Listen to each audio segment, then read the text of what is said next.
Okay. Prince Bhargava जी बताएंगे। जी ma'am. जो हाँ जी नमस्कार। दुख जो है, कौन सा दुख है जो त्यागने योग्य होता है? हेयं दुखम अनागतम, आने वाला दुख भविष्य का दुख है। बहुत बढ़िया, बहुत सुंदर। और दुख का कारण क्या है, अंजलि जी?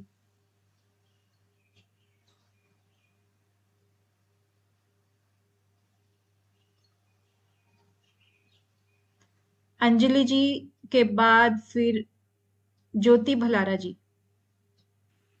मैम हेतु हेतु तद्वर्त्य। देखिए सिर्फ ना पूछने का मतलब अपना यही होता है कि महर्षि पतंजलि के जितने भी सूत्र हैं और जो एग्जामिनर है वो कभी कभी तो पूरा एज इट इज श्लोक के थ्रू हमसे क्वेश्चन कर लेते हैं, और कभी कभी उनकी हिंदी करके कर देते हैं साधारण भाषा में। हम अगर सिर्फ सूत्रों को नजर में रख के करेंगे तो भी हम मार खा सकते हैं, और सिर्फ हिंदी करके करेंगे तब भी हम मार खा सकते हैं। तो हम जो है ना इसीलिए इनको एक एक शब्द को यहाँ पर समझ रहे हैं, ताकि चाहे हमें हिंदी में पूछा जाए चाहे संस्कृत में पूछा जाए, हमें क्लियर होना चाहिए। अभी आपसे क्या पूछा था, दुख का कारण क्या है? और दुख का कारण की इसने संस्कृत जो एक दी हुई है वो क्या दी हुई है, हे हेतु। ठीक है।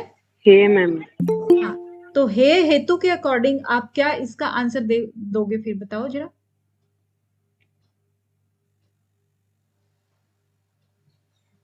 महर्षि पतंजलि के अनुसार हे हेतु क्या है?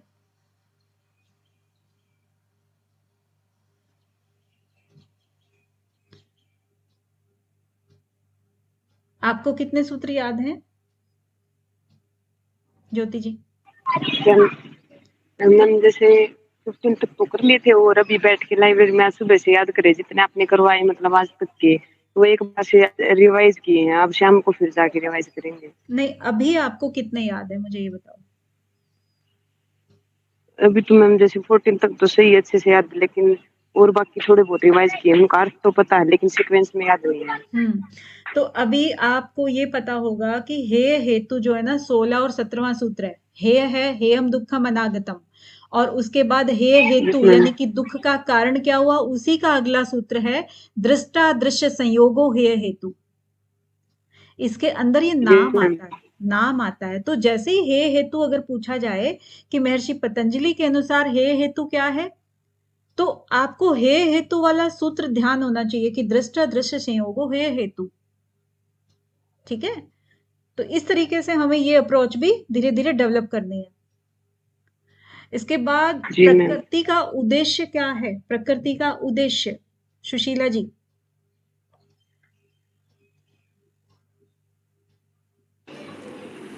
प्रकृति का उद्देश्य हम्म। प्रकाश क्रिया स्थितिशीलम भूत इंद्रियात्मक भोग अपवर्गार्थम। हाँ, तो इसमें ना ये तो पूरा डिटेल में हो गया कि इसका हम्म, स्वभाव भी कह दिया है आपने, प्रकाश हाँ जी। क्रिया स्थिति है ना। वैसे ये भोग और अपवर्ग कराती है। हाँ बिल्कुल, इसका राइट जो एकदम आंसर जाएगा, हम्म, सटीक आंसर जाएगा, वो भोग हाँ। और अपवर्ग कराना उसका उद्देश्य है। तो अच्छा, अब बताएंगे आंचल डागर जी, आप बताना कि जो प्रकृति है और उसको 4 हिस्सों में डिवाइड किया, तो वो 4 हिस्सों के आप नाम बता जी दीजिए। मैम, विशेष अविशेष लिंग मात्र अलिंगानी गुण प्रवाणी, शायद ये सूत्र है। हाँ जी, बिल्कुल ये सूत्र है और आपने बिल्कुल सही बताए हैं, बहुत बढ़िया। और इसी में आगे अब बताएंगे आरुषि पुंडीर जी, अविशेष के अंतर्गत क्या क्या आता है?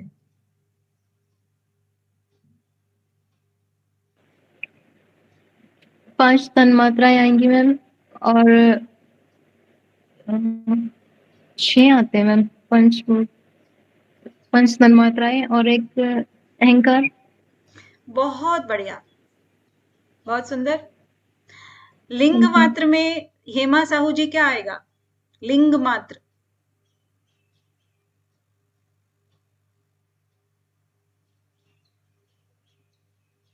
हेमा साहू जी, मैं क्या बोले मैम? लिंग मात्र जो इन्होंने बताया था आंचल जी ने कि 4 हिस्से होते हैं, प्रकृति को 4 भागों में बांटते हैं, विशेष, अविशेष, लिंग मात्र और अलिंग। तो हमने अभी पूछा है लिंग मात्र में क्या चीज आती है, क्या चीजें शामिल होती हैं लिंग मात्र में प्रकृति की? मैम ये तो शायद मैंने स्किप कर दिया था क्लास, शायद मुझको याद नहीं है। हाँ, स्किप अगर आपकी क्लास हो जाती है ना तो वीडियो रिकॉर्डिंग इसीलिए डाली जाती है आपकी, क्योंकि नेक्स्ट डे फिर क्लास होगी तो और बर्डन आ जाता है ना, तो बर्डन को हम सर पे ना रखें, डेली का काम डेली ही करें, ठीक है? चलिए लिंग मात्र और बताएंगे मीना कुमारी जी। जी मैम। मैम बुद्धि को महातत्व। बहुत सुंदर, बहुत ही बढ़िया। इसके बाद अलिंग, अलिंग बताएंगे अनीता नायक जी। मन, मन, हाँ, मन, भूल गई हूँ मैम। भूल गए हो आप? वेरी बैड जी अनीता जी, मैम, मैं आपका एग्जाम्पल नहीं देती हूँ देख पाई सबको। हूँ मैम। मैं मन आप... होगा शायद मैम। मैं आपका एग्जाम्पल देती हूँ अनीता जी कि आप इतना सुंदर प्रेयर करने लगे हो, इतना सुंदर शब्दों का उच्चारण करते हो अभी योग सूत्र के। और ना एग्जाम हो गया फिर ना देखी ही नहीं ना मैम, इसीलिए हो गया। हाँ, नहीं नहीं, ये तो अभी मैं आज आपसे प्रेयर कराने वाली हूँ, मैं सब बच्चों को दिखाने वाली थी आज, तो निराश मत करना मुझे, हाँ। और फिर जी मैम। ठीक है, तो कंचन तिवारी जी अलिंग का मतलब क्या होता है?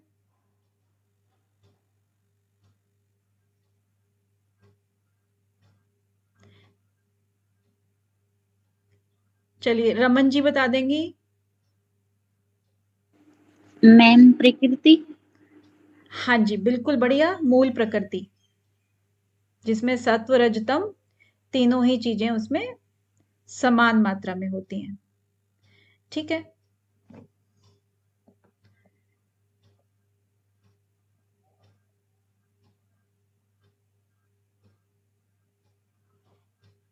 ओके, आगे हम चलते हैं। चलिए आज का फिर क्लास स्टार्ट कर लेते हैं। बाहर हैं आप, कोई बात नहीं कंचन जी, हाँ चलेगा।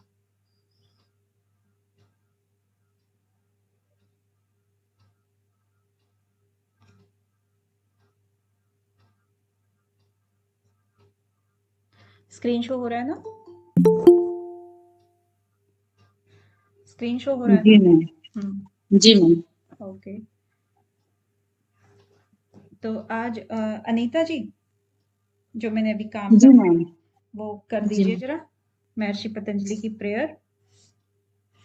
जी मैम, हरिओम सभी को। योगेन चित्तस्य पदेन वाचामलं शरीरस्य च वैदकेन योपाकरोतं प्रवरं मुनीनां पतंजलिं प्राञ्जलिरां तस्मिन्। हरिओम मैम। हरिओम, बहुत सुंदर। और इनके अगर स्टार्टिंग में आप देखो तो इनको भी नहीं आता था पढ़ना, और इतना सुंदर ये पढ़ने लगी हैं अब, ठीक है। तो अपने आप के ऊपर विश्वास कीजिए, सब कुछ हो जाएगा। आज हम जो स्टार्ट करेंगे रिकैप वो करेंगे 28 से, जो कल हमने किया था, ठीक है। नहीं तो हमारा पूरा टाइम चला जाता है सिर्फ रिकैपिंग में। 28 में देखिए, इससे पहले इन्होंने अभ्यास वैराग्य की बात की थी महर्षि पतंजलि ने, जो कि उत्तम प्रकार के साधकों के लिए थी। फिर मध्यम प्रकार के साधकों के लिए इन्होंने क्रिया योग की बात की, और अब निम्न कोटि के जो साधक होते हैं, जो जन साधारण होते हैं, जिनको योग से अभी कोई उनका प्रीवियस एक्सपीरियंस नहीं है, उनके लिए उन्होंने एक और साधन बताया है जिसको कि अष्टांग योग के नाम से कहते हैं। तो योग अंग यानी कि योगों का अनुष्ठान करने से, उनका पालन करने से अशुद्धि क्षय, जो अशुद्धियां होती है ना हमारी, वो उनका क्षय हो जाता है, और ज्ञान दीप्ति, जो ज्ञान की जो ज्योति है, जो प्रकाश है, वो फैल जाता है, अविवेक ख्याते, यानी कि विवेक ख्याति के पर्यंत तक, यानी कि उसके आखिर तक। जो एक एग्जाम्पल बताया था ना कि एक 10th क्लास है, 10th क्लास में बच्चा एक एंट्री लेता है और एक बिल्कुल एग्जाम, फाइनल एग्जाम से पहले की बात होती है, यानी कि इसके पर्यंत पूरा ये रास्ता नॉलेज गेन करने के बाद, तो वो अविवेक हो गया। विवेक जो हमारा ज्ञान है उसके बारे में, मान लीजिए ये विवेक ज्ञान है, एक तो हमें हो गया जस्ट एंट्री पे, और जब वो परिपक्व हो जाता है, पूरा पक जाता है, सब कुछ हम जान लेते हैं उसका, तब हमारा वो अविवेक हो जाता है। ठीक है। इसके बाद जब योग अंगों की बात की, देखिए क्योंकि एक शब्द जो है ना वो कोई ना कोई ऐसा रिलेट करता है नेक्स्ट सूत्र के लिए, तो हमें यही रिलेट करना है, यही रिलेशन को आगे बढ़ाना और यहीं से पकड़ना है चीजों को कि हमारा इसके अगला सूत्र कौन सा होगा। तो यहाँ पर योग अंगों की बात करते हैं, तो अंग कौन कौन से हुए? यम, नियम, आसन, प्राणायाम, प्रत्याहार, धारणा, ध्यान, समाधि, अष्टौ अंगानी, ये 8 अंग हैं। ठीक है। अब इनको एक्सप्लेन हम बाद में करेंगे क्योंकि सिर्फ एक नाम दिए हुए हैं ये। अब अहिंसा, सत्य, अस्तेय, अब यम की बात की ना, पहला ये हो गया यम। यम के अंदर, ये यमा है ना, यम के अंदर ये कहते हैं कि अहिंसा, सत्य, अस्तेय, ब्रह्मचर्य और अपरिग्रह, ये 5 प्रकार के यम होते हैं। अहिंसा का मतलब क्या था? ये जो मन, वचन और कर्म से, तीनों ही चीजों से जो अहिंसा का पालन करे, किसी को दुख ना पहुंचाए, किसी की शारीरिक हिंसा ना हो, इस तरीके से वो अहिंसा का पालन हो गया। सत्य का मतलब भी यही हुआ कि हमेशा हर समय वो सत्य का ही पालन करे, लेकिन ऐसा सत्य ना बोले कि सामने वाले को दुख हो। और अस्तेय मतलब चोरी न करना, स्तेय का मतलब चोरी करना, और अ लग गया है पहले तो चोरी न करना। चोरी में भी वही चीज होती है कि मन, वचन, कर्म, तीनों ही चीजों से हमें किसी भी चीज की चोरी नहीं करनी चाहिए, चाहे वो वस्तु हो, चाहे वो विचार हो, चाहे वो कोई भी चीज हो, किसी से बिना पूछे, बिना उसकी आज्ञा के हमें उस चीज को यूज नहीं करना चाहिए। ब्रह्मचर्य में भी वही बात कह रहे हैं कि मन, वचन और कर्म, अगर आपके कर्म में ब्रह्मचर्य है और मन में आपके ब्रह्मचर्य नहीं है, तो भी आपके विचार मलिन हो जाते हैं। ठीक है। इसी तरह से मन, वचन और कर्म से आपको ब्रह्मचर्य का पालन करना है। अपरिग्रह, परिग्रह का मतलब क्या होता है? चीजों को जमा करना, अननेसेसरी। ठीक है। तो अपरिग्रह मतलब कि हमें जरूरत नहीं है और हम उन चीजों को जमा करते जा रहे हैं, लेकिन अपरिग्रह मतलब हम चीजों को जमा ना करना, अननेसेसरी चीजों को जमा नहीं करना। ठीक है। तो वो सारी चीजें जब होती हैं वो यम कहलाती हैं। और यम के अंदर एक और सूत्र निकला हुआ है यम का ही, कि यम जो है हम पालन कर रहे हैं, लेकिन हम उसका हर जगह, किन किन जगह पे और किस किस परिस्थिति में पालन करते हैं, तो वो सार्वभौमा, वो महाव्रत कहलाता है। किस किस जगह पर? जाति, देश, काल, समय, जो इन चीजों से अनविच्छिन्न हो, यानी कि इससे छेदा ना जा सके, उसको कहते हैं सार्वभौमा, यानी कि सभी जगह पर वो पालन किया जा सके जिस चीज का, वो महाव्रत में आ जाता है। ठीक है। जाति हो गया, देश हो गया, काल हो गया, समय हो गया। कल इनका डिटेल में मीनिंग समझा दिया था चारों चीजों का। इसके बाद 32 वाला सूत्र आता है कि शोच, संतोष, तपः, स्वाध्याय, ईश्वर प्रणिधानानि नियमः, यानी कि अब नियम की बात करते हैं। जो ऊपर हमारे 8 अंग थे, यम हम देख चुके हैं, अब हमारी नियम की बारी है। ठीक है। नियम में क्या कह रहे हैं कि सोच, नियम में सोच और संतोष, ये 2 चीजें हमारी ऐड हुई हैं, बाकी 3 चीजें तप, स्वाध्याय, ईश्वर प्रणिधान, ये क्रिया योग का ही पार्ट है। ठीक है। यानी कि 5 प्रकार के जो हम अगर नियम ये कर लेते हैं तो यम और नियम दोनों कंप्लीट हो जाते हैं। ठीक है। सोच का मतलब भी कल बताया था, एक बाह्य सोच होता है, एक आंतरिक सोच होता है। उन दोनों में हमें, यानी कि शरीर के साथ साथ हम जहां रहते हैं उसके साथ साथ अगर हम अपने मन, विचारों की भी शुद्धि कर लें, नाड़ी की शुद्धि कर लें, तो हमारे वो सोच कंप्लीट हो जाती है, शुद्धता आ जाती है। संतोष का मतलब है कि जो भी चीज हम काम करते हैं, कार्य करते हैं, तो उसके अनुसार हमें फल मिलता है। और जो भी हमें फल मिलता है हमें उसी में संतुष्टि बना के रखनी चाहिए, क्योंकि जाहिर सी बात है कि जैसा हमने कर्म किया है फल तो उसी का मिला है ना, इसीलिए उसी में संतोष रहना चाहिए। तप है, तप का भी वही है कि भाई जो द्वंद हमारे होते हैं, लाभ हानि हो गया, राग द्वेष हो गया, दुख सुख हो गया, इस तरीके के जो चीजें हैं उनमें जब हम सामंजस्य बैठाना सीख जाते हैं, यानी कि बहुत राग में हम लोग या सुखी में जब हमें सुख होता है तो बहुत ज्यादा हम खुश नहीं रहते हैं, उसमें भी हमें पता है कि ये सुख हमेशा के लिए नहीं है, इसके बाद दुख आना है। और दुखी जब होते हैं तो भी वो हमेशा के लिए नहीं है, यानी कि हमें मन से दुखी नहीं होना है, ठीक है। तो उसमें हमें द्वंद्वों से जब हम उठ जाते हैं तो उसको तप कहते हैं।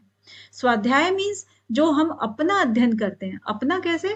जैसे कि हम आज हमने पूरे दिन में क्या किया, उसको हम रात को बैठ के ऑब्जर्व करेंगे, क्या हमने गलतियां की, किसी का दिल दुखाया, अगले टाइम वो चीजें रिपीट ना हो, इसी के लिए हम सुधार करते जाते हैं अपना।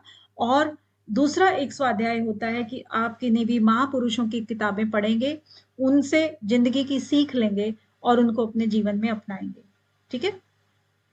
ईश्वर प्रणिधान यानी कि ईश्वर के समर्पित होकर के आप जो भी काम करते हैं, कर्म करते हैं, उसको ईश्वर के समर्पित करते जाएं तो आपको बिल्कुल भी उसका दुख सुख और इन सब चीजों को आपको बहुत हेल्प मिलेगी इसमें, द्वंद्वों से ऊपर उठने में, ठीक है।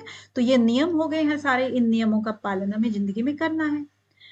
अब यहां पर देखिए, यहां से हम स्टार्ट करते हैं कि 33 में से आज यहां से स्टार्ट होगा कि जो हमने यम नियम का पालन किया, यम नियम का पालन किया, तो उसके अंदर जब हमारी बाधाएं आती हैं, क्योंकि देखिए कम काम नहीं है यम नियम, यम का मतलब भी अहिंसा, अहिंसा एक अकेले इसी शब्द का अगर हम पालन करें तो भी हमारे लिए बहुत बड़ा चैलेंज है ये, है ना। तो इसको जब हम प्रैक्टिकल वे में अपनाते हैं तो बहुत बड़ी चीज है। और ये तो हो गए 10, अहिंसा, सत्य, अस्तेय, ब्रह्मचर्य, अपरिग्रह, उसके बाद शोच, संतोष, तप, स्वाध्याय, ईश्वर प्रणिधान। अब 10-10 का कैसे पालन करेंगे? तो यहां पर जब इन चीजों को धीरे धीरे करके जब हम पालन करना शुरू करते हैं ना, तब ये प्रॉब्लम आती है 33 वाले सूत्र की। क्या आती है प्रॉब्लम? कि वितर्क बाधने प्रतिपक्ष भावनम। वितर्क क्या होता है यहां पर देखेंगे कि जो पिछले सूत्र में हमने कहा ना कि यम नियम, जब यमों का हम हर जगह पालन करते हैं, जाति देश समय काल इन सब के द्वारा, तो वो महाव्रत कहलाते हैं, ये कहा था। अब अगर जब हम सच में इनका पालन करना शुरू करते हैं तो फिर एक ख्याल आता है कि नहीं छोड़ो ना, इस बार अगली बार से करेंगे, या फिर इसको करने से क्या होगा, रहने देते हैं, या थोड़ा सा कर लेते हैं बस। इस तरह के ख्याल जो है ना, हमें वो रूल्स जो हमने फॉलो करने के लिए सोचे थे, वो धीरे धीरे करके वो हावी होते चले जाते हैं। जब हावी होते हैं ना, जैसे हावी होने लगते हैं, यानी कि वितर्क, उसको कहते हैं वितर्क। यानी कि तर्क क्या हुआ? तर्क वो है जो हमने ठानी है कोई भी चीज करने के लिए, ठीक है। और जब उसको तोड़ने के लिए कोई विचार उठेगा तो उसको क्या कहते हैं हम? वितर्क, ठीक है। तो यहां पर वितर्क है। जब वितर्क उठने लगे तो हमें वो बाधा जो आने लगती है फिर, क्योंकि वो बाधा पहुंचाते हैं वितर्क हमारे यम का पालन करने में, नियम का पालन करने में, है ना। तो वो बाधा पहुंचाएंगे। अब वो जो बाधा ना पहुंचाए, इसके लिए हमें क्या करना है? प्रतिपक्ष की भावना करनी है। यानी कि जैसे ही हमें ये लगे कि भाई नहीं, सच बोलने से उसका जो है ना वो न्याय हो जाएगा, फिर कहेंगे नहीं नहीं वो सामने वाला लालच दे रहा है, लोभ दे रहा है, चल छोड़ ना, मुझे तो पैसों की जरूरत है और मैं पैसे ले लेता हूं, ठीक है। लेकिन फिर जब ये लालच आया, वितर्क आया, क्योंकि तर्क का वितर्क आ गया ना उसमें, लालच में वितर्क आया, तो हमें उसको वो बाधा पहुंचा दी यम का पालन करने में उसने।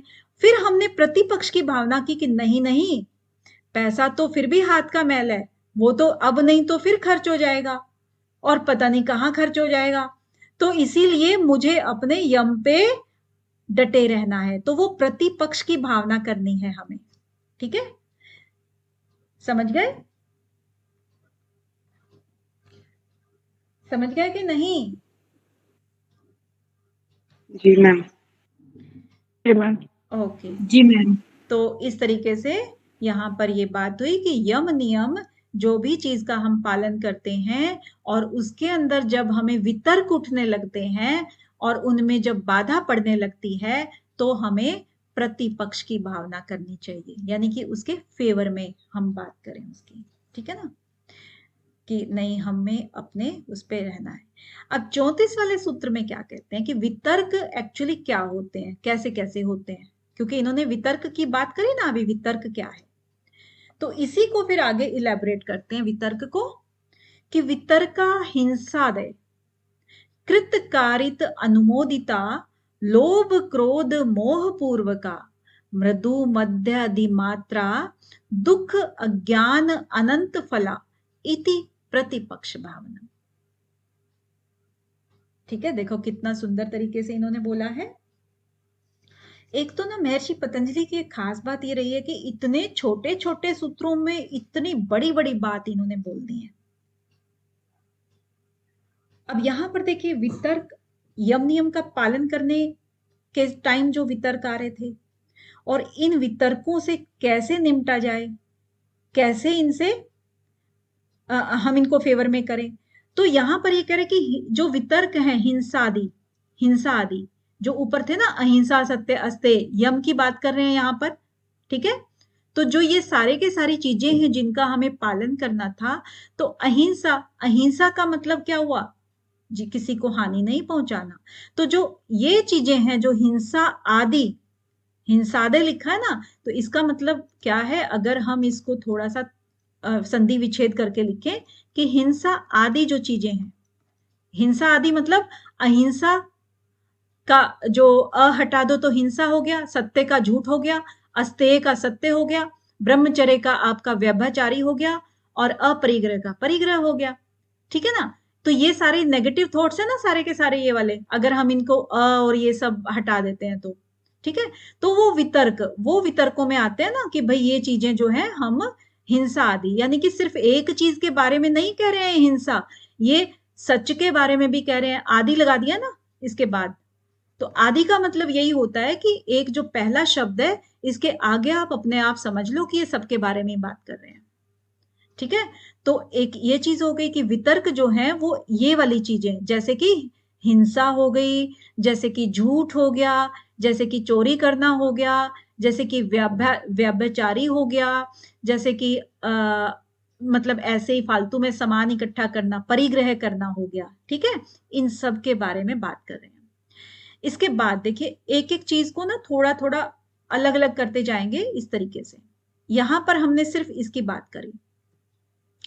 अब आगे जो कृतकारित अनुमोदिता, सिर्फ हम इनको देखेंगे। तो कृत का मतलब क्या होता है,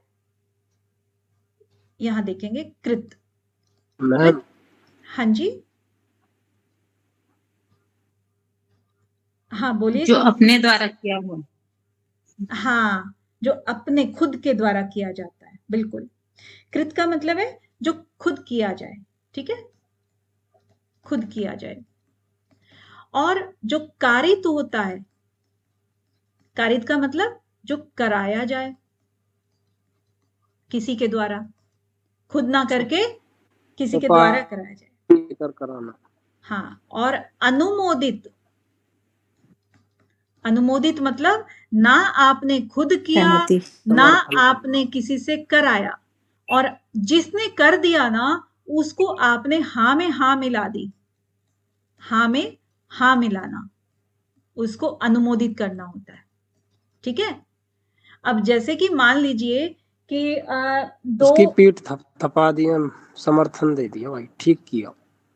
हाँ, क्योंकि देखिए जैसे दो सहेलियों में झगड़ा हो गया, ठीक है, और उस सहेली की कोई एक दुश्मन थी, दुश्मन मतलब जिसकी नहीं बनती थी, तो जब उसने उसको किसी को भी बात बताई कि भाई मेरा उससे झगड़ा हो गया, और वो बहुत खुश हुई कि अच्छा वो तो मेरी पहले से ही नहीं बनती थी, तो अच्छा किया कि झगड़ा हो गया, ठीक है। तो उसमें फिर वो क्या कहेंगे कि भाई उसने तो झगड़ा नहीं कराया था, लेकिन उसने उसकी हाँ में हाँ मिला दी, तो उसको कहते हैं अनुमोदिता। यानी कि हम तीनों ही कैटेगरीज पे देखेंगे। कृत मतलब खुद किया, चाहे वो हिंसा खुद करी, चाहे उसने झूठ खुद बोला, चाहे उसने चोरी खुद की, यानी कि हम हर चीज पे अप्लाई करेंगे ये सब चीजें, ठीक है। चाहे खुद किया या उसने कराया किसी से कह के, या उसने किया ना कराया, सिर्फ हाँ में हाँ मिला दी कि बहुत बढ़िया हुआ। अब कल को अगर किसी आतंकवादी को मार दिया जाए और सब लोग ये कहें कि हाँ बढ़िया हुआ, वो तो बहुत उसने परेशान कर रखा था, तो वो उसने थोड़ी कराया है, ना उसने खुद किया है, सिर्फ उसने हाँ में हाँ मिलाई है, ठीक है, कि हाँ अच्छा हुआ।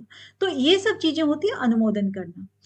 तो यहां पर यही कह रहे हैं कि कृतकारित अनुमोदिता, इसका सेंटेंस का अर्थ यहीं पे निकलता है, ठीक है। आगे हम नेक्स्ट लेते हैं लोभ क्रोध मोह पूर्व का। लोभ क्रोध मोह मतलब कि जो हमारे वितर्क उठते हैं ना, अभी जो बताया कि हमें हिंसा का कभी कभी वो करना पड़ा, या हमें झूठ बोलना पड़ा, या हमें चोरी करनी पड़ी, या हमें व्यभिचारी होना पड़ा, या फिर परिग्रह किया हमने किसी चीज को, तो उसके कारण क्या होते हैं, उसके पीछे के कारण यहां दिए हुए हैं। कारण है या तो हमें लोभ हो जाएगा किसी चीज का, भाई लोभ लालच में ही तो करेगा, झूठ बोलेगा या हिंसा करेगा या कुछ भी करेगा, या तो लोभ होगा उसका कारण, या फिर क्रोध में करेगा। ब्रेक हो रही है आपकी। हाँ जी, वॉइस ब्रेक हो जा रही है बार बार आपकी। अच्छा वॉइस ब्रेक हो रही है, सभी को हो रही है क्या?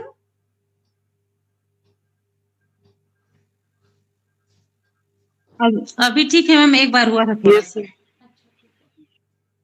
ओके, हाँ तो क्या था कि जो क्रोध होता है ना, या तो लोभ उसका कारण होता है या क्रोध उसका कारण होता है, क्योंकि गुस्से में ही इंसान जो है ना वो गलत कदम उठाता है हमेशा। मोह या मोह पूर्वक होता है, मोह भी तो वही है ना, जो तामसिक लोग होते हैं उनके अंदर मोह की प्रकृति बहुत ज्यादा मिलती है, ठीक है।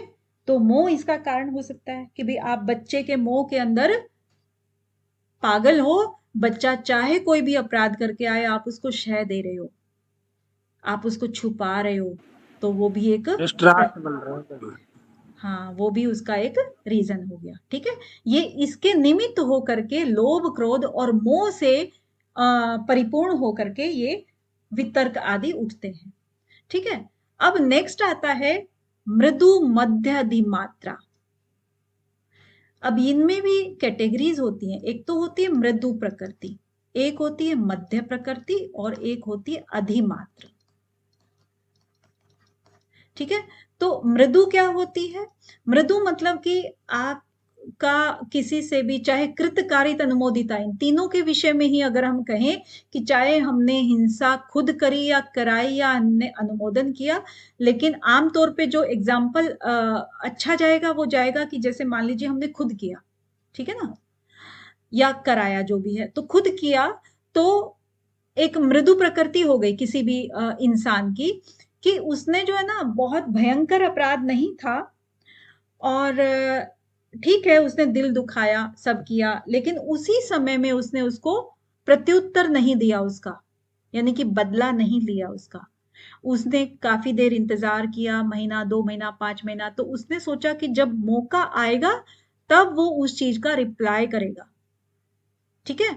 मौके की इंतजार करता है वो, तो वो होता है मृदु। मध्य होता है कि जो उससे मृदु से तो कम टाइम में, लेकिन अधिमात्र से ज्यादा टाइम, मतलब थोड़ा सा ज्यादा लेता है टाइम, और मृदु से वो कम टाइम लेता है किसी भी चीज को करने में। जैसे कि हम अगर आमतौर पे देखें कि छोटी मोटी पार्टी चलती हैं बच्चों की आजकल, या अडल्ट्स की, या जो भी चलती हैं, तो उसमें क्या करते हैं कि अच्छा उसने मुझे नहीं बुलाया था, मैं भी अपनी पार्टी करूंगा और उसको नहीं बुलाऊंगा। तो मतलब छोटा सा एक एग्जाम्पल है, इसमें किसी भी तरह के समाज में बहुत सारे एग्जाम्पल्स होते हैं, तो उसी तरीके की वो ले लेते हैं, ठीक है। वो मध्य प्रकृति के हो गए। अधिमात्र क्या कहता है कि अधिमात्र होता है कि जैसे ही गुस्सा आया, मतलब सामने वाले ने गाली दी और आपने झट से उसको चांटा जड़ दिया, ठीक है, तो वो हो गया तुरंत तुरंत रिप्लाई कर देना, तुरंत तुरंत बदला ले लेना। तो उस तरीके से ये 3 कैटेगरीज होती हैं जो इस तरह के कार्य करती हैं, मृदु, मध्य और ईंट का अधिमात्र। जवाब पत्थर से देना है। ठीक है, कुछ समझ नहीं आ रहा है, धर्मेंद्र जी बोल रहे हैं? जी मैम, ईंट हाँ। का जवाब पत्थर से देना तुरंत। हाँ, तुरंत। हाँ, फिर इसके बाद आता है दुख, अज्ञान, अनंत फला। अब ये जो इसने कार्य किए सारे के सारे जो कर रहे हैं, ठीक है, लोभ के वश होके कराते हैं, करते हैं, अनुमोदित करते हैं, कुछ धीरे, कम और जल्दी करते हैं, तो वो क्या करते हैं, उनका फल देखिएगा क्या होता है। कारण ये हो गया, ये इनका फल हो गया। फल क्या है? दुख, अज्ञान, अनंत फला। ये दुख देने वाले होते हैं सारे के सारे, क्योंकि जो भी आप काम करोगे, ऑब्वियस है कि भाई काम तो आप अच्छे तो नहीं कर रहे हो ना, बदला लेने के लिए कर रहे हो। वितर्क, वितर्क हमेशा तो बुरा ही देगा, वो दुख है। और अज्ञान से भरे हुए हैं सब चीजें, क्योंकि अज्ञानतावशी तो करते हैं सब चीजें, अविद्या, अज्ञान, क्योंकि उसको ज्ञान नहीं है कि भाई ये सब चीजें तो क्षणिक होती हैं। और इसको अनंत फल देते हैं। अनंत फल कैसे देते हैं? जैसे एक ने बदला लिया, मतलब एक ने कार्य किया, सामने वाले को अच्छा नहीं लगा, उसने प्रत्युत्तर दिया, उसको और अच्छा नहीं लगा, ये और उसको प्रत्युत्तर देगा, उसको और ज्यादा बुरा लगेगा, अब ये और ज्यादा बुरा करेगा, फिर और ज्यादा बुरा करेगा। मतलब ये कोई अंत है क्या? अंत तो है ही नहीं। अब ये धीरे धीरे करके बल्कि चीजें बड़ी होती चली जाती हैं। तो अज्ञान अनंत फला, यानी कि वो अनंत फल देने वाली होती हैं। हम इसके अंदर जब फंस जाएंगे तो वो यहां तक कि अगले जन्मों तक भी बात चली जाती है कि भाई चलो कितना ज्यादा करेगा, कोई भी इंसान का जीवन तो लिमिटेड है, कुछ ही साल रहना है यहाँ पे, तो उसके बाद वो अगले जन्मों में भी उनके फल भुगतने पड़ते हैं। तो इन सब को क्या कहते हैं? इति प्रतिपक्ष भावनम। तो इन सब के रहते रहते ही ये सब चीजें होती हैं। अगर इन सब चक्रों में नहीं पड़ना तो इसी को हम क्या कहते हैं? प्रतिपक्ष भावना। प्रतिपक्ष की भावना ऐसे करनी चाहिए हमें। मैम ठीक है, हाँ जी। एक क्वेश्चन पूछना था मैम। हाँ, जैसे मृदु, मध्यम, अधिमात्र जो आपने बताया है, हाँ, इसमें मैम आपने बताया मृदु मतलब थोड़ा टाइम लेगा, उसके बाद मध्य थोड़ा सा मतलब और जल्दी मतलब हाँ, रिप्लाई देगा, और अधिमात्र तुरंत। हाँ। तो मैम उनके इस रिप्लाई पर इसको माने मैम, या हम ऐसे माने मृदु ने जैसे कम अपराध किया, मध्य ने थोड़ा सा उसको हम दोनों पिटाई ही, हाँ, दोनों तरीके से इसको मान सकते हैं, दोनों तरीके से मान सकते हैं। रिप्लाई के माध्यम से भी मान सकते हैं और मृदु के माध्यम से भी मान सकते हैं। कि मृदु का मतलब है कि आपका जो ये हिंसा आदि जो भी चीजें हैं, चाहे अहिंसा, सत्य, अस्तेय, इनकी जो पोजीशंस हैं, इनकी जो इंटेंसिटी है, वो मृदु, मध्य और अधिमात्र हो सकती है। मतलब उसके अपराध के आधार पे भी, मतलब हाँ, जैसे अपराध के आधार पे भी हो सकती हैं और मनुष्यों के आधार पे भी हो सकती हैं। दोनों ही तरीके से इसका जाल है। Thank you ma'am. यही अब देखिए, वितर्क हमने कर लिए हैं। वितर्क को ब्लू लाइन से आपका डिनोट किया हुआ है, ठीक है, सारा वितर्क। उसके बाद हम अब सिस्टमेटिक तरीके से आते हैं। सारे जो यम नियम हैं हमारे, यम नियम जितने भी हैं, उनके ऊपर यम नियम का अर्थ तो हमें पता लग गया। अब उनके फल यहां पर देखेंगे कि उनके फल यम का पालन करने से, किस यम का पालन करने से कौन सा फल हमें प्राप्त होता है। ठीक है, तो यहां पर हम ये देखेंगे। अब सबसे पहले हमारा अहिंसा आता है। अहिंसा, अहिंसा का पालन जब हम करेंगे मन, वचन और कर्म से, वो हम पहले देख चुके हैं।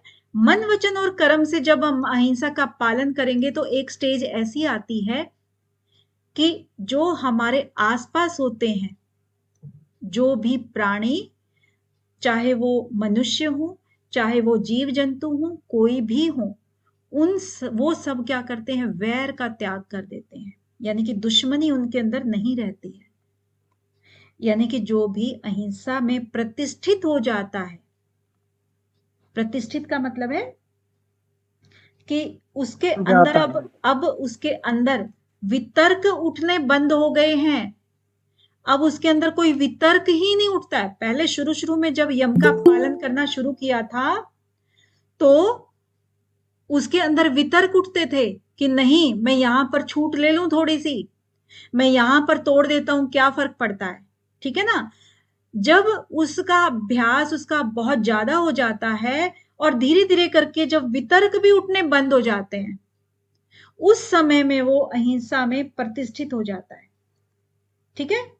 तो अहिंसा में जब प्रतिष्ठित हो गया तो उसके बाद उसका ऑरा जो होता है, जो हमारी जो एक एनर्जी होती है ना, इनर एनर्जी जो होती है, वो बाहर ऐसी फैल जाती है कि हमारे चाहे दुश्मन भी हमारे सामने आएगा तो भी वो भूल जाएगा कि मेरी इससे दुश्मनी थी। उसके अंदर इतनी ज्यादा पॉजिटिविटी होती है, ठीक है ना। तो वो सब चीजें सारी देश काल इन सब से परे होती हैं।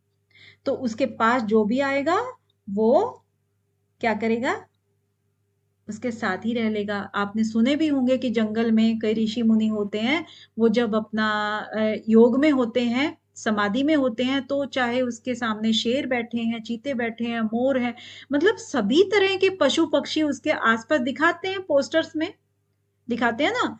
तो अब देखिए कि चाहे वो मनुष्य, देखिए मोर, कौवे या फिर ये सब चीजें जो पशु पक्षी हैं, वो तो किसी इंसान को तो नहीं नुकसान पहुंचाते हैं, है ना, लेकिन शेर तो पहुंचा सकता है। शेर भी अपना वैर त्याग चुका है, और तो और शेर कम से कम उनको तो नुकसान पहुंचा सकता था जो कि उनके आगे दूसरे जानवर बैठे हैं, लेकिन वहां उस एरिया में आने के बाद सबके सब ये भूल ही जाते हैं कि हम एक दूसरे के दुश्मन हैं।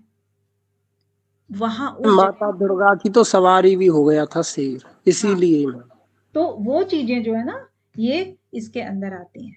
अच्छा, ये तो देखिए योग सूत्र में थोड़ी सी कहीं ना कहीं अतिशयोक्ति तो होती है, क्योंकि आगे आगे जब हम देखेंगे कि इनके जितने भी संयम है, संयम के अकॉर्डिंग बहुत सारी उपाधियां दी हुई हैं, है ना, तो बहुत सारी चीजें करी हैं। तो ये चीजों में कहीं ना कहीं देखिए 100% ऐसा लगता है बिल्कुल कि अगर आप शांति हो तो दुश्मनी आपसे कोई करेगा नहीं।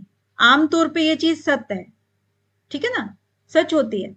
लेकिन कोई कुछ कुछ एग्जाम्पल ऐसे होते हैं कि जो महात्मा होते हैं सच में, लेकिन उनके आसपास में कोई ऐसे उनकी उससे जलता है कि वो उसको मारने की कोशिश भी करते हैं।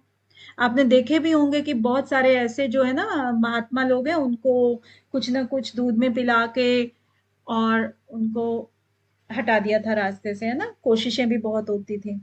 तो ऐसे एकाध तो कहीं भी आपको एग्जाम्पल मिल जाएंगे, लेकिन मोस्ट ऑफ द एग्जाम्पल्स आपको यही मिलेंगे कि जो भी ऐसे प्राणी होते हैं आसपास में उनके कोई दुश्मन होते नहीं है। स्वामी विवेकानंद को मैम 17 बार जहर देने। हाँ, ऐसे महात्मा बुद्ध के बारे में भी बोलते हैं कि वो अहिंसा में प्रतिष्ठित व्यक्ति थे, और उनका जो एक शिष्य था देवदत्त करके, तो वो हमेशा उससे ईर्ष्या और घृणा ही करता रहता था, और कई बार उसको मारने की कोशिश भी की थी महात्मा बुद्ध को, ऐसा भी सुनने में आता है। तो चलिए नेक्स्ट हम देखते हैं कि सत्य प्रतिष्ठायाम क्रिया फल आश्रयत्वम। जो सत्य में प्रतिष्ठित होते हैं, देखिए अहिंसा में प्रतिष्ठित होना मतलब कि उसके अंदर वितर्क उठना बंद हो जाना, इसी तरह से सत्य का है। सत्य प्रतिष्ठा मतलब कि सत्य का पालन करते करते अब उसका विचार भी नहीं आता है झूठ बोलने का, यानी कि वितर्क तो उठना बहुत दूर की बात है, वो अब सोच ही नहीं रहा है कि मैंने कोई भी झूठ का कोई सहारा लेना है या किसी का कुछ करना है, उस तरीके का बिल्कुल वितर्क आने उसके बंद हो गए हैं। तो जब सत्य में जब प्रतिष्ठित हो जाते हैं, उसमें जीने लगते हैं, तो उसका फल क्या होता है, क्रियाफल आश्रित। क्रियाफल का मतलब क्या हुआ कि जो भी वो काम करेगा, यानी कि जो भी वो बोलेगा, कोई भी चीज किसी को भी बोली तो वो सत्य हो जाएगी। सत्य की भावना उसके अंदर होती है, सत्य का आचरण करना होता है, और सत्य का जो ज्ञान होता है उसी में हमेशा वो जब रमता रहता है, उसी में जीता रहता है। तो फिर जब भी वो मन वचन कर्म से इसका पालन करता रहा है, जब भी फिर वो किसी को बोलेगा कि भाई ऐसे भव, आयुष्मान भव, तो वो उसकी उम्र लंबी हो जाएगी, है ना। तो उस तरीके से उसकी वाणी में ही क्या आ जाता है, सत्य आ जाता है एकदम से। उसकी वाणी जो भी बोलेगी वो क्रिया करने लगती है, क्रिया का फल उसमें आने लगता है। जो भी वो कहेगा ना तो उसका फल उसको मिलने लगता है। ठीक है। और आश्रय का मतलब आधार होता है। ठीक है। क्रिया का मतलब जो भी उसने कहा, फल का मतलब वो हुआ, और आश्रय का मतलब उस वाणी के आधार पर हुआ। ठीक है। तो इस तरीके का ये इसका हो जाता है। इसके आगे अस्तेय प्रतिष्ठायाम सर्वरत्न उपस्थानम। अब यहां पर देखिएगा कि अस्तेय का मतलब क्या, जो स्तेय के विपरीत है, यानी कि चोरी ना करना, है ना। तो वहां पर इसके अंदर जब वो प्रतिष्ठित हो जाता है, यानी कि मन वचन कर्म से अस्तेय का अभ्यास कर लेता है, और उसमें जब वो पारंगत हो जाता है, कुशल हो जाता है, तो वो भी एक क्या हो गया, सार्वभौमिक महाव्रत हो गया ना। ये सब चीजें महाव्रत के ही चरण हैं सारे के सारे, क्योंकि आपका जाति, देश, काल, समय, इन 4 शब्दों को ध्यान रखना है, क्योंकि आगे और भी ऐसे सूत्र आएंगे जो इस तरह के शब्द लेंगे, लेकिन आपको हर शब्दों की पहचान करनी है। ठीक है। यम के केस में हमारे 4 शब्द हैं, जाति, देश, काल, समय। ठीक है। तो यहां पर सर्वरत्नोपस्थानम कि सभी रत्न, जितने भी रत्न हैं वो उपस्थित हो जाते हैं उसके सामने, चाहे सोना, चांदी, हीरे, जवाहरात हो या कोई भी चीज हो। ठीक है। तो उस तरीके से ये कह रहे हैं कि जो जब अस्तेय यानी कि जब चोरी करने की भावना ही नहीं आती है, तो फिर सारे रत्न तो उसके सामने होंगे। और हम अगर प्रैक्टिकल एग्जांपल देखें इसका, कि जैसे हमारे घरों में हमारी मेड्स काम करती हैं और ऑनेस्ट होती हैं, वो चोरी नहीं करती हैं, तो चोरी नहीं करती हैं तो हम उनसे चीजें छुपा कर भी नहीं रखते हैं, है ना। तो सारी चीजें उसके सामने ही रहती हैं, क्योंकि हमें पता है कि वो चोरी नहीं करती है।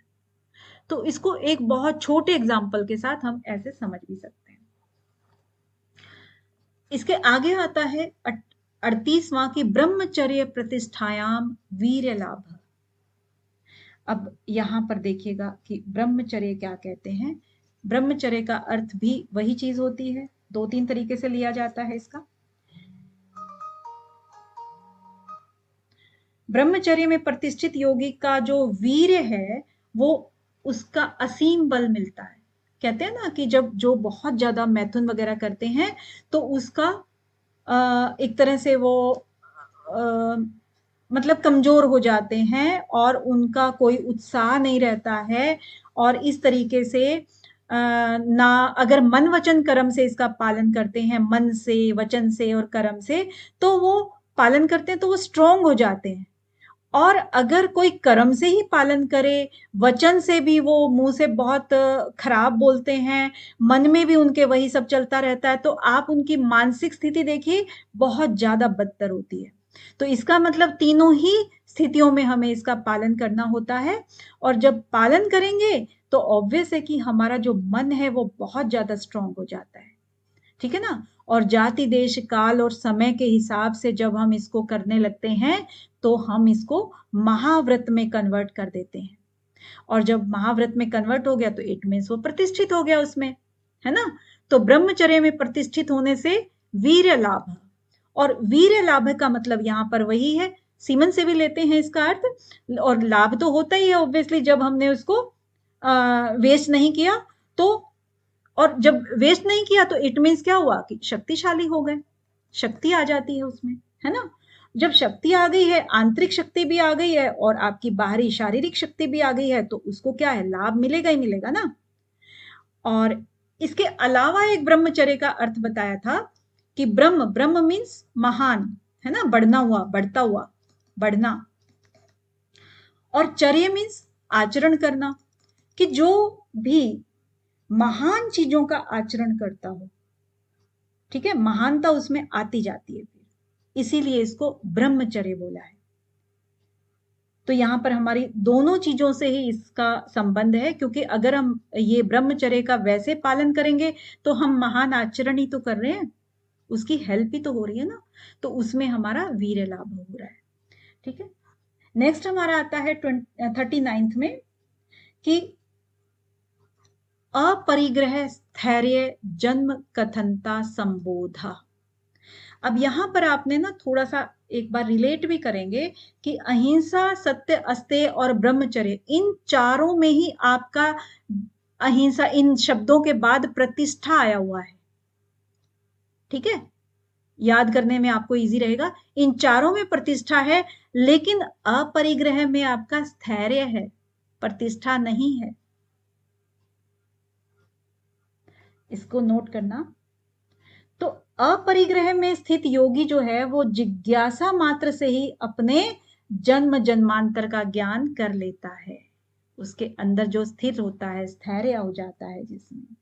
तो अपरिग्रह में जो स्थिर हो जाता है, तो कैसे होता है स्थिर? जैसे संग्रह कोई भी करता है तो उन्हीं चीजों के मोह में वो पड़ा रहता है, उन चीजों को पकड़ के रखता है, कहीं किसी को देता नहीं है, ना त्यागता है। तो वो फिर क्या है, उसी के अंदर सारा का सारा उलझा रहता है।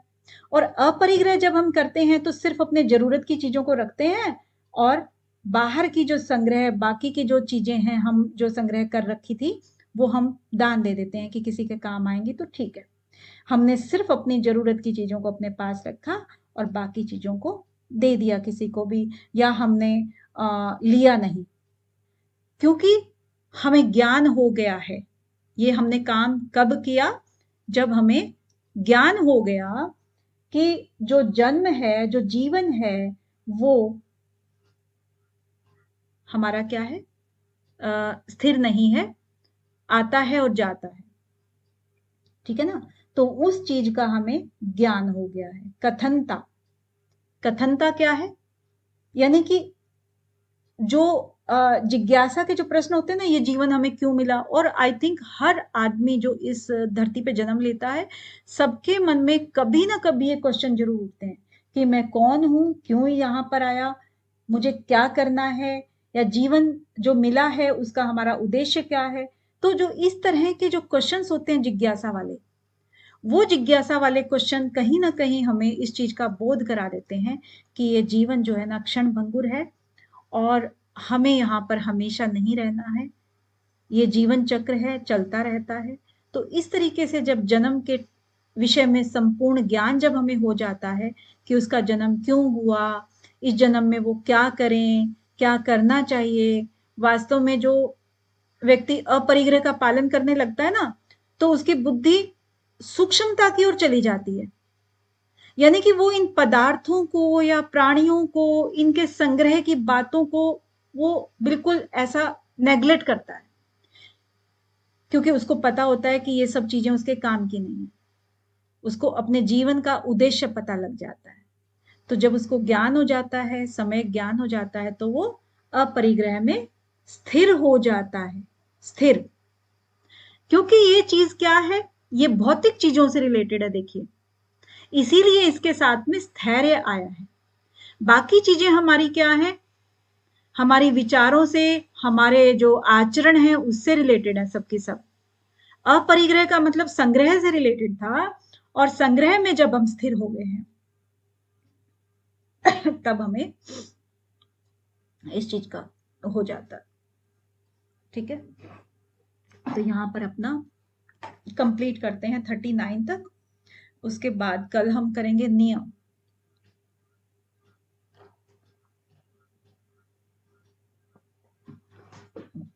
किसी को कोई प्रॉब्लम अभी तक? मैम, ये जो 31 सूत्र है उसमें जो काल और समय दो दिए हुए हैं, इनको थोड़ा सा दोबारा बताना। ओके, 31 काल और समय। काल, एक मिनट में इरेज कर दूं जरा।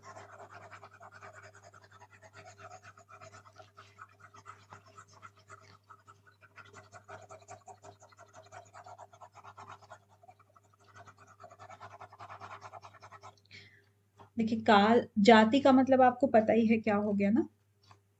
जाति मतलब वही चीज है, चारों को ही बता देते हैं क्योंकि कुछ स्टूडेंट्स अभी नए आए हैं ना, तो उनको भी थोड़ा सा आइडिया हो जाएगा। जाति का मतलब होता है जो भी हमारी जाति है। जाति मीन्स अपनी मनुष्य जाति है,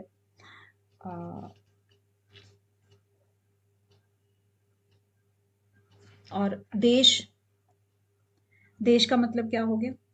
जैसे कोई भी स्थान विशेष होता है, ठीक है? जाति का मतलब कोई भी जन्म हो गया, किसी भी रूप में हम जन्म लेते हैं, या आपका कोई प्राणी हो गया, जैसे कि मान लो कि किसी ने कहा था ना कि भाई हमें बकरे की ही बलि देनी है, बाकी चीजों की आप नहीं कर सकते। या एक और, हाँ अभी याद आया कि एक अच्छा एग्जाम्पल है, जो हमारे बंगाल वगैरह में एक एरिया है ना, जो बंगाली एरियाज है, तो उसमें फिश खाते हैं लोग, और फिश को फिर वेजिटेरियन में ही काउंट करते हैं, पूजा में भी वो होती है। ऐसा ऐसा मैंने सुना है, देखिए मुझे पता नहीं है, तो ऐसा मैंने सुना है। तो जो लोग सिर्फ फिश को ही खाएंगे वो वेजिटेरियन कहलाएंगे, एक तो ये चीज होती है। लेकिन यहाँ अगर नॉर्थ इंडिया की बात की जाए तो फिश भी नॉनवेज में आती है। तो इट मीन्स क्या हुआ कि कहीं पर आप तो चीज मान रहे हो, कहीं पर नहीं मान रहे हो, है ना? कोई कहता है कि मुझे बाकी चीजों से कोई मतलब नहीं है, मेरे को सिर्फ बकरे की बलि देनी है, बाकी सब जीव जो है ना बहुत सही है। तो कोई किसी एक पर्टिकुलर चीज को ही खाता है, बाकी चीज को नहीं खाता, या उसकी बलि देता है, बाकी चीज की नहीं देता, तो वो जाति विशेष हो गया, ठीक है? कोई भी प्राणी विशेष हो गया। देश होता है, देश का मतलब है स्थान। कोई भी स्थान की बात आ जाती है कि हमें जो है ना सिर्फ धार्मिक स्थानों पर ही बलि नहीं देनी है, बाकी जगह में हम दे सकते हैं, तो वो जगह की बात आ गई। अब काल का मतलब क्या हुआ कि हमें सिर्फ एकादशी है, पूर्णिमा है, या फिर कोई ऐसा पर्टिकुलर दिन है, व्रत वगैरह के दिन हमें लहसुन प्याज नहीं खानी है, या नॉनवेज नहीं खाना है, बाकी समय में हम खा सकते हैं, ठीक है? ये काल हो गया। समय हो गया हमारा कि आपने कोई भी चीज मन्नत मांगी है कि हमने उस समय में ये बोला था कि जब हमें बेटा पैदा होगा तो हम ये करेंगे, ठीक है? तो वो मन्नतें होती हैं कि जिंदगी में ही 2-4 मन्नतें होती हैं, तो वो भी एक तरह का ये चीज हो गया। तो इन सभी चीजों पे, ये 4 चीजें दी गई, इन चारों चीजों पे और ये 5 चीजें अप्लाई करने में बाधा आना या ना आना, ठीक है ना? इन चारों चीजों में अगर फिर भी कोई करता है तो वो महाव्रत नहीं कहलाएगा, और अगर इन चारों चीजों को अनविच्छिन्न यानी कि इन सब का कोई प्रभाव नहीं पड़ता है तो वो महाव्रत में इंक्लूड हो जाएगा। ठीक है सुशीला जी? आई थिंक आपने ही पूछा था, मैंने आवाज से पहचाना है। हाँ जी। मेरे को काल और समय एक जैसे लग रहे थे ना, इसलिए थोड़ा मैंने कहा दोबारा पूछ लेती हूँ। हाँ, नहीं बहुत अच्छा किया, ये बहुतों को अभी भी नहीं पता होगा, तो इसीलिए मैंने फिर और थोड़ा सा क्लियर कर दिया। ठीक है, ठीक है, तो आज के लिए इतना ही, लेकिन इसको रीड करेंगे फटाफट।